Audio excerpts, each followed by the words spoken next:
she's a celebrity, and she's also an environmental activist. And her name is Nadia Mulya. And hello, Ibu Nadia. Hello, Pak How are Poempida. you? I'm, to be honest, very nervous next to you. For some reasons, I don't know you're why. You're making me nervous now. I'm the one in the hot I'm seat. sorry, I'm sorry, I'm sorry.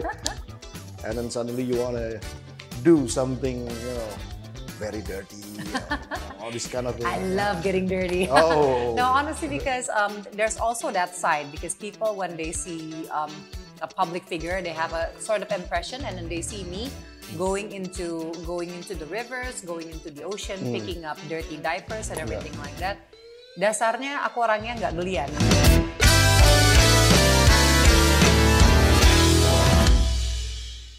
Bismillahirrahmanirrahim. Assalamualaikum warahmatullahi wabarakatuh. Yes, oh yes, carbon activists and decarbonizers all over the world. To be honest, I'm very nervous now because this time around in Carbon Forum with me, Poempida Hidayatulloh, we have a very, very distinguished guest. She's a celebrity and she's also an environmental activist. And her name is Nadia Mulya. And hello, Ibu Nadia. Hello, Pak How are Poempida. you? I'm, to be honest, very nervous next to you. For some reasons, I don't know you're why. You're making me nervous now. I'm the one in the hot I'm seat. sorry, I'm sorry, I'm sorry. But yeah, this time around, we're going to discuss a lot of things related to the environmental activities in Indonesia, because this is very, very interesting related to the carbon ecosystem in Indonesia. Bu Nadia, what sort of thing are you doing now? Right, so I've been actually doing this since 2016. I'm with Gerakan Indonesia Diet Kantong Plastik. Now it's called Diet Plastik Indonesia. Oh, okay. So I joined them, a little bit of back history. I joined them, first of all, when I was hosting a show, and then some of their activists came on show, and we were talking, and they were talking about, okay, this is what you need to do to protect the earth, be kind to the environment. I'm like, I've been doing this all this time. Hey, can I join you guys? Can I also be a volunteer? Right, and starting from there, I joined them cleaning up Ciliwung, cleaning up the At that time, we did rampok plastic because people were still using kantong kresek to go shopping, right? And then we would go to Sudirman and bring from the sponsors reusable shopping bag, and we would go, hey, can we exchange your kantong kresek for this? And at that time, they looked at me, they're like, no, she wants to steal my stuff. So in 2016, I remember that time, it was very, very difficult to change people's mindset and behavior regarding a greener lifestyle. So what we did, we gave a petition to Ibu Siti Nurbaya at the time. Petition. Asking, it was a petition. I need to check how many thousand people signed it, but we were asking for a ban on single-use plastic bags. Wow. And if you remember, it was during, I think, February 2016, for 3 months, we didn't use plastic bags in supermarkets and mini markets. Remember that time? So after the 3 months of the uji coba, of the trial, it had a very good impact. We had a low 55% less single-use plastic in the landfill 55%. And everything. 55% decrease. Yeah. And that's for the whole Indonesia, or it was in Jakarta at the time. It was in Jakarta, and also I need to go back. It was a long time ago, but it was widely accepted across Indonesia because after the trial, the uji coba, it was Balikpapan, Banjarmasin, and other cities across Indonesia that implemented to peraturan wali kotanya. Jadi harus lewat peraturan daerahnya. So they implemented it. So after that, until now, 100 kabupaten kota and 2 provinces already has the ban on the single-use plastic. So, and then afterwards, suddenly all these convenience stores, supermarkets, they charge you if you want to use the plastic bags, right? Yes. And is that because of your petition? Also? Yes, it's because of the petition. Okay. So, congratulations, you made you know, something great happening, you know. Yes, that's from Diet Kantong Plastik. So they're always partnering with policymakers, with the government, with legislative to make up recommendations for laws in order for us to be to have a much more greener impact and on all the laws being produced. Right. Yeah. Before we move forward, I need to understand your what you call it. What happened when you decided from a celebrity sort of status, and then suddenly you want to do something, very dirty, all this kind of thing. I love getting dirty. Oh. No, honestly, because there's also that side, because people, when they see a public figure, they have a sort of impression, and then they see me going into the rivers, going into the ocean, picking up dirty diapers and everything like that. Dasarnya aku orangnya nggak gelian. I don't get. Not many people is like that. Yeah, so, I'm not bothered with dirt and hard work and those. But of course, you're wearing gloves and all, right? So you keep yourself protected from those kind of things. Of course. I try to keep all the preventive measures, but sometimes, because it's so built in, I would go out and I would see trash or something, and I would just pick it up. So it's already so built in, but. Why I wanted to do that? Because my parents always taught me something very simple. So if you want to talk about all the problems going on now, you just go back to yourself and to what your parents taught you. My parents always taught me to, never take more than you need.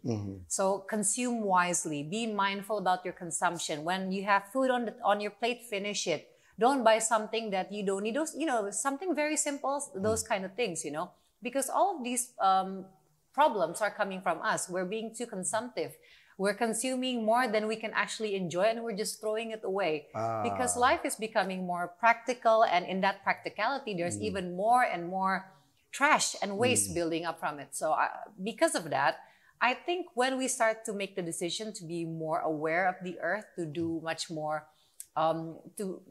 mindful things, it actually goes back to us. And it's a value that resonates with every aspect in life, not just the environment. You know, it's also about self-discipline, is how you respect people, respect your time and everything like that. So I think it's much more deeper than just bringing definitely aluminum. Very deep. It's very deep. It's very deep. And also another thing, I think the Indonesian people, this is something very close to our heart. Indonesian people are very close with the earth, right? And before in the 1960s, we didn't know plastic. Kearifan lokal, we were using banana leaves, we were using anyaman, and all those kind of stuff, and then we were doing just fine with that. We had a very close relationship with Mother Earth. But then, I do understand practicality takes in consumerism, industrialism, and those kind of things, So we just need to balance it out. So that's what I want to try and do with my friends in Diet Plastik Indonesia, in Langit Biru Pertiwi. I'm also now venturing into waste to energy in RDF, and waste to product, and creating products from multi-layered plastic, low-value plastic. And I'm also doing another project. It's a digital platform in order to track all of the data on plastic, because I think that's another thing that we're missing out on, is the data What side. was the name of the application again? It's Nanti not yet. Not yet. You launch it soon. I'll tell you when it's being launched. When it's going to be launched? It's because when you talk about application, there's the back end is a lot of things to do. Okay, I understand. Yeah. So hopefully mid this year we can launch it. We're looking forward to to see that to happen, because it's going to help a lot of people, right, to track down plastics and all. Yes. So basically, you can actually track the life cycles of the plastics, right? Yes. Starting from the productions until it reaches whatever it is recycled or being wasted. Correct. And then maybe we're going to focus first on Horeca, because I think when you have an association behind it, it's much more easy to ask for them to come on board and then to support this initiative. So we want to be able to track organic waste and non-organic waste. And once we have that number, how many % actually goes to the landfill, how many % is being recycled and everything, then we can make policies, we can make laws, we can make arrangements in order to intervene with that. And definitely you can also claim the carbon credits, because once you know the quantity of these plastics that's being recycled, then you can claim the carbon credits. That's why I'm here. Very interesting. Very interesting. Very interesting. So, now how do you perceive the existing sort of what you call it situations in Indonesia, especially Indonesian peoples, about their awareness on seeing these, environmental issues. Do you think is it a sort of steep mountain for you to climb, or do you think? Just tell me what you think. Sometimes it feels like I'm running on the treadmill when I'm treadmill. talking. We're running, but we're not you getting there. You like doing it, right? I noticed that you're doing a lot of sports thing. Yeah, so it feels like we're running in a treadmill, but we're not reaching there. So it's not moving. It's not moving. It's not moving. But you're sweating. But we're sweating. But I do feel like we're making baby steps along the way. But like every time we make baby steps, there's always a setback. But at least now I see that the awareness is there. People understand now. They feel the impact of climate change.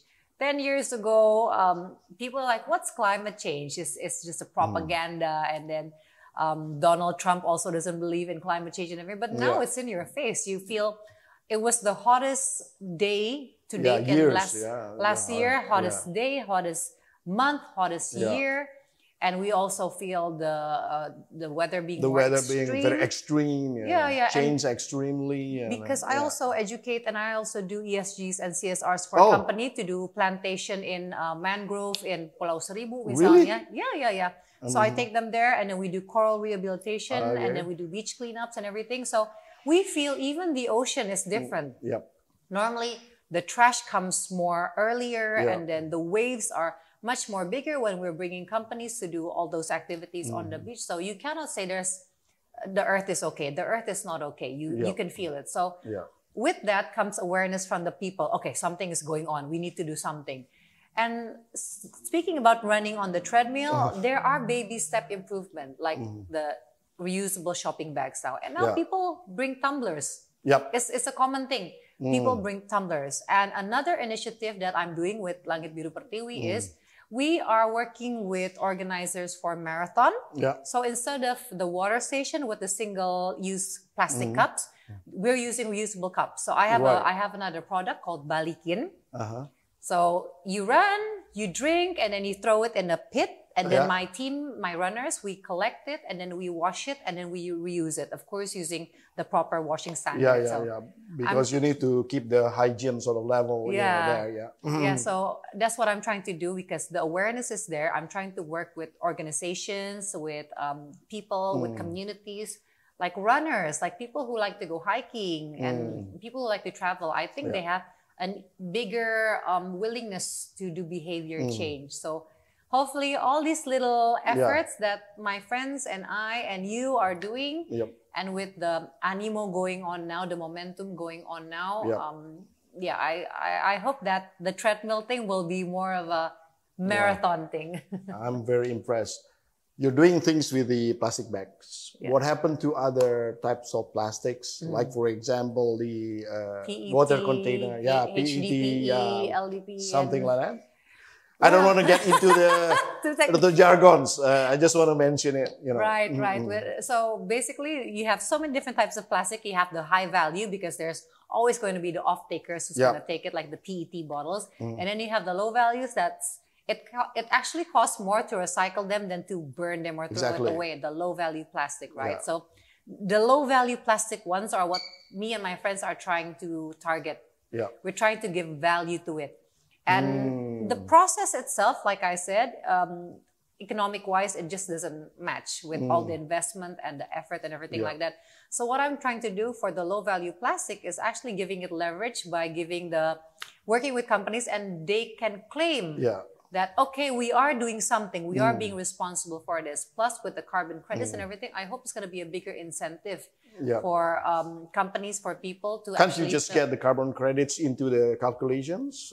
So is this still not enough? I mean, for the production costs, It should be. And plus for campaigns, like companies, they like to do campaigns with that. So hopefully we can tap into their ESG, CSR, JSL funds with that, and then because so many things are benefiting from that. You have the community living around them, you have the women worker, and then you have so many things that we can focus on instead of just the production process of the low value plastic. Wow. It's very noble of you to actually get into thank you. Such wonderful activities, and all the best to your efforts in saving the earth. Thank you so much. And can you address a closing statement, 1 or 2 minutes, to the audience, please? Okay, so thank you so much for joining and listening. And then if you're like me, you look outside, you look at the sky, and you want the sky to be even blue. You want us to go back to the time when we were kids. We can run out. We can run out in the field and everything like that. That means change has to start from now, because I believe that change begins at home. Just do very small things, simple things, and then ask your family to follow, and then your community. Because if you're talking about a huge revolution in the way we live, it always starts from something very simple, something very consistent. And I'm very excited now. Things are different compared to before. People are being more aware. People have more willingness. And then there's also a desakan. There's an urgency for us to do something about this. So I hope you join us in the green revolution. And then it's not green transition, but green revolutions. I like this. I really like this. Yeah. It has to be a massive thing done together, but let's do it peacefully, because we only have one earth. There's no plan B. And yes, I'm actually very optimistic that something good will come if we start now, people. Thank you once again, Thank Ibu you. Nadia. Thank you. Well, that was Nadia Mulya, and she said that, when you want to do changes, start from your home. Do something bits by bits, and creating the name of green revolutions. Wow, that was very interesting. And decarbonizers and carbon activists all over the world, thank you for watching this episode. I'm still nervous right now because the celebrity is next to me, So I'm Poempida Hidayatulloh, and until the next episode of Carbon Forum. Wassalamualaikum warahmatullahi wabarakatuh.